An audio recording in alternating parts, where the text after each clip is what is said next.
right now. Let's listen into the speaker. First week of the Democrat shutdown. There's no reason for them to have done that. The CR was completely clean. It was 24 pages in length, and it is the bare minimum to keep the lights on so that government can continue to work for the people. Real pain is being felt by real people around this country because Chuck Schumer and the Democrats over here are playing political games. We all know the reasons why. They have selfish motivations because they're trying to cover themselves for their left flank. In my press conference this morning on the other side, in the other chamber, I mentioned that Chuck Schumer has been in Washington for 44 years. He began his congressional career when I was in 3rd grade. I was 9 years old when he came to this building.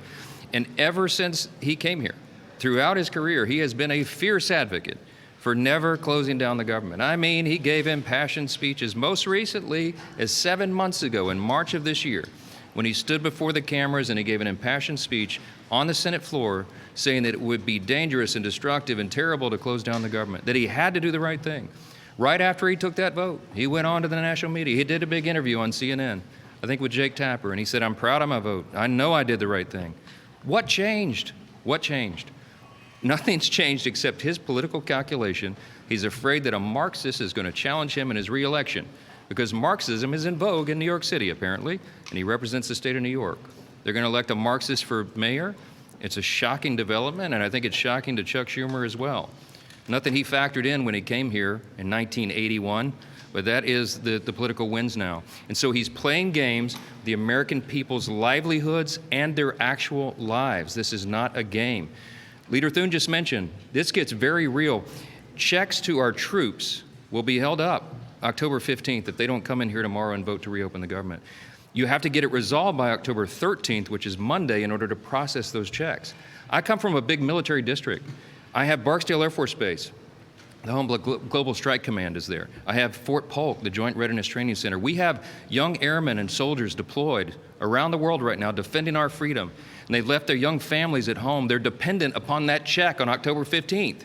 And some of them, sadly, also rely upon WIC funding. Women, infants, and children nutrition programs, that's suspended as well. Why? Because Chuck Schumer wants to play political games. I do not understand it.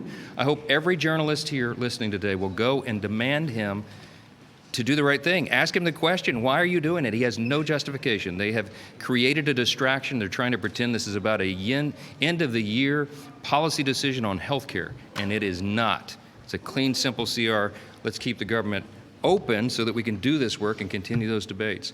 Again, thank you, Leader Thune, for your leadership, and I'm sure you'll take a few questions. Yeah. Questions? What's that? The OMB lawyers, the top lawyer at the OMB on the 2019 statute on back pay, he says it's not guaranteed for federal workers that are impacted here. And President Trump followed that up saying that it wasn't certain that all employees would get back pay. Have you taken a look at that memo, and what is your interpretation? I haven't looked at the memo specifically yet. My assumption is that furloughed workers will get back pay. But that being said, this is very simple. Open up the government, and this is a non-issue.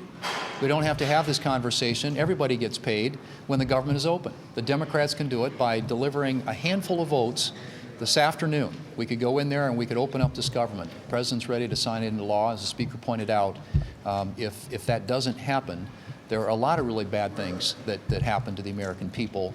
And there are going to be a lot of people who aren't going to be getting paychecks. And you know, he mentioned our troops. That is something that becomes a reality starting next week. Speaker Johnson. Your strategy over the weekend was to convince these 5 Democrats to suddenly vote.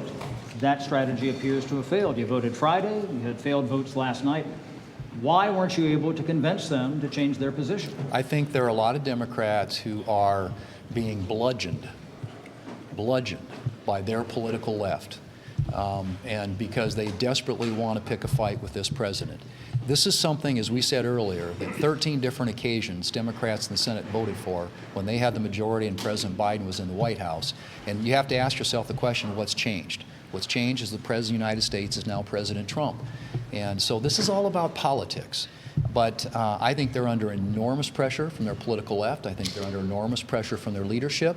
But there are going to have to be some brave souls who are courageous enough to come out and deliver the votes to open up the government. When they do that, all these questions and these bad consequences and things that are being talked about here go away. Senator Thune saying this is all about the left against Donald Trump. Hey, Sean Hannity here. Hey, click here to subscribe to Fox News YouTube page and catch our hottest interviews and most compelling analysis.